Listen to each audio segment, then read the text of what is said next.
pretty common complaint that I hear in couples coaching is that the female partner doesn't know what she wants in bed. And you know what? I hear it from single women and single men who are just trying to get the most out of their sex lives as well. And they're subscribed to this channel. The truth is that there are a few good reasons for this. And it may surprise you to hear that a lot of them come from the outside world, outside of her. And this is why it's important to know this information, whether you are a man or a woman or a non-binary person who wants to connect with what works for you. You see, in order for women to understand and speak their deepest sexual nature, we benefit from a lot of support. In this video, I'm going to share the 7 major reasons that women don't know what they want in bed and how they can figure them out. This information will absolutely make you a better lover because it will help you to tap into the forces that are holding her back from expressing herself sexually, and maybe even help to alleviate them for good. And that, my friends, is some pro level shit. All right, let's dive in. Why don't women know what we want in bed? And why do so many of us have a hard time connecting to our desires and speaking them out loud? Here are the 6 main reasons. Number 6, how culture influences desire. The first reason that women have a hard time knowing what we want in bed is that we're taught to see ourselves as objects to be desired, not the subjects who have the desires. I'll explain. We're taught from an early age that men will want us, and it is our job to decide who we give ourselves to. Our society has often placed men as the subjects of sexuality and women as the objects of it. And because of this mentality, most women didn't grow up encouraged to have fantasies of their own or think about what their preferences might be. We were raised to be desirable in order to attract a good partner and fulfill his needs. So when so much energy is spent trying to fit into a mold and make yourself attractive to somebody else, it's really hard to actually picture what it is that you want. Reason number 5,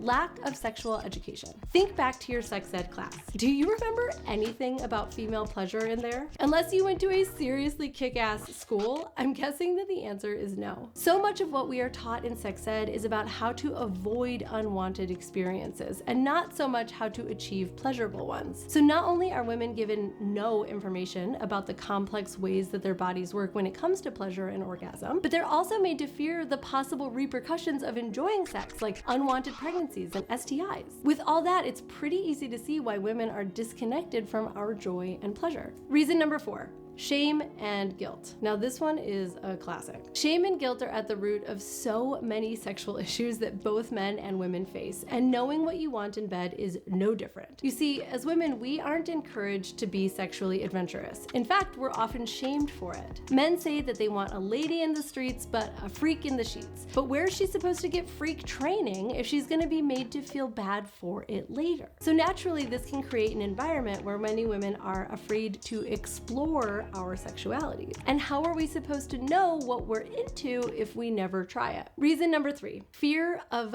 judgment and rejection. Another reason that affects both men and women is the fear of judgment or being rejected. Sometimes women will know what we want, but we are afraid to say it. I can't tell you how many women have been shamed or even rejected by their partners, especially early on in life when they're still figuring things out. And if your partner isn't feeling totally emotionally safe with you, it could be what is holding her back from sharing her deepest desires. It may simply be the case that it is easier for her to act like she doesn't even know what she likes when in truth, she's maybe afraid to admit it. See the previous 2 reasons for context. Which brings me to reason number 2, a lack of experience. On the flip side, she may simply not have enough experience to know what she's into. Because of all of the aforementioned factors, women aren't exactly encouraged to get out there and sleep around and experiment and ask for all kinds of wild stuff just to find out if they're into it. It's possible that she doesn't have the confidence to state her desires, not because she doesn't want to, but because she just hasn't experienced enough of what she wants in order to know what works for her. Which brings me to reason number 1,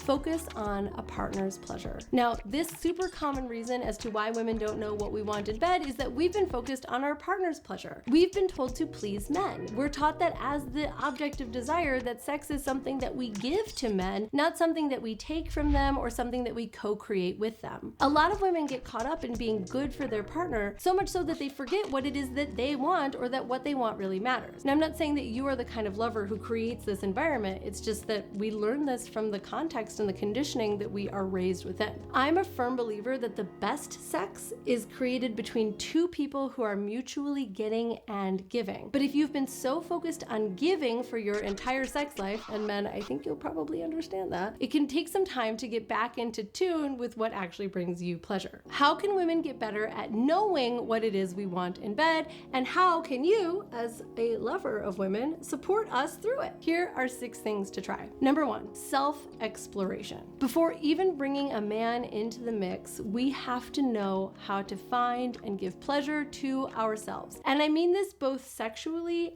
and in non-sexual contexts. Yes, masturbation is a great thing to do, but let's make it even broader. It's a great place to start by just reconnecting to pleasure in everyday life. Prioritizing pleasure even in non-sexual spaces allows us to give ourselves permission to experience pleasure in all aspects of life, including the bedroom. Putting it all in the bedroom can be like way too much pressure to start with. Number 2, education and exposure. I'm not the biggest fan of porn. Subscribers to this channel will know that. I've talked a lot about it, but just like any other tool, it does have a time and a place. Sometimes seeing different sexual experiences can give us a sense of what we are into. It's important that any erotic material we consume is high quality and stays away from focusing just the male perspective, because that can make matters more confusing. But getting a little nerdy about it really does help. I mean, this can look like watching porn, but it can also be reading books and articles on female sexuality, watching educational materials like my courses on yoni massage and Nipplegasm, or even having conversations with other women about what they like and how they discovered it. Number 3,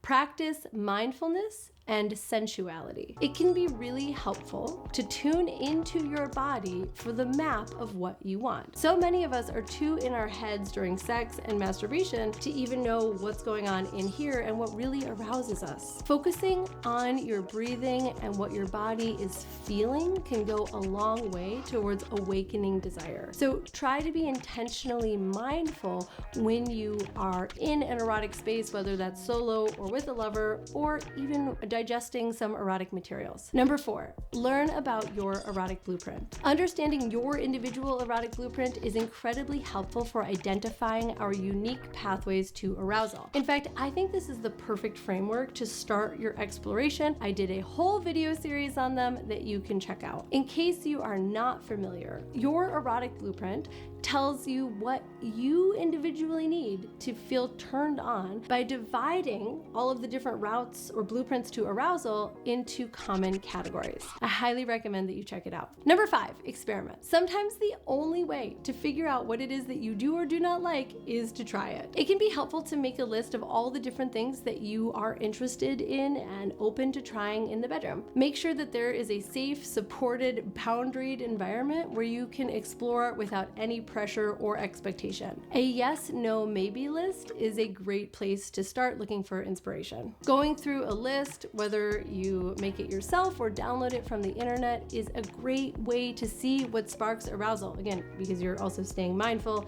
and in your body and tracking what sounds interesting. Exploring together is a great way to build intimacy and strengthen your bond and figure out, what sounds mutually exciting for you both to try. And then number 6, therapy or coaching. It goes without saying, but working with a coach or a therapist can put anyone on the fast track towards achieving their goals. This kind of support gives you experienced guidance and a framework that is tailored to you by a professional. If you'd like my help or the help of my team with that, we are always just a couple clicks away. There's a link in the description where you can apply for coaching with us. The best thing I think about working with a qualified, certified sex coach is that we have access to all kinds of different models of eroticism. We have access to all kinds of different angles of erotic creativity, and we can help someone break out of the box of what they think is erotic and sexually relevant and realize that there's actually so much under the sun that might be arousing, that might be a turn on, that could be brought into the bedroom with you with just a little bit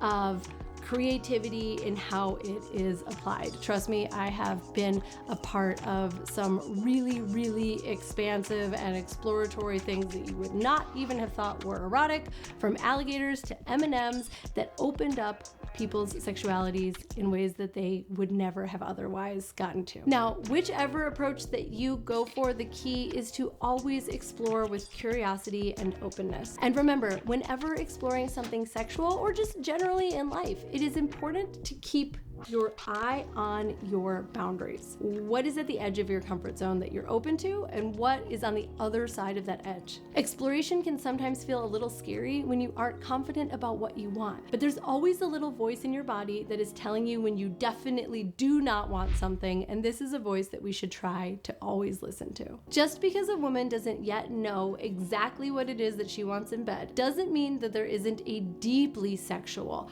confident, and intimately connected being within her. Knowing what we want in bed and asserting it is a skill that comes with time, experience, and practice. As long as she is committed and getting the patience and the support that she needs from you, she will figure it out. And if you approach it with the right mindset, you can both have a whole lot of fun getting there. I'm Caitlin I'm Caitlin V.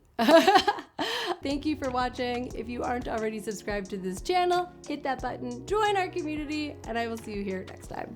Bye. Da-da-da-da.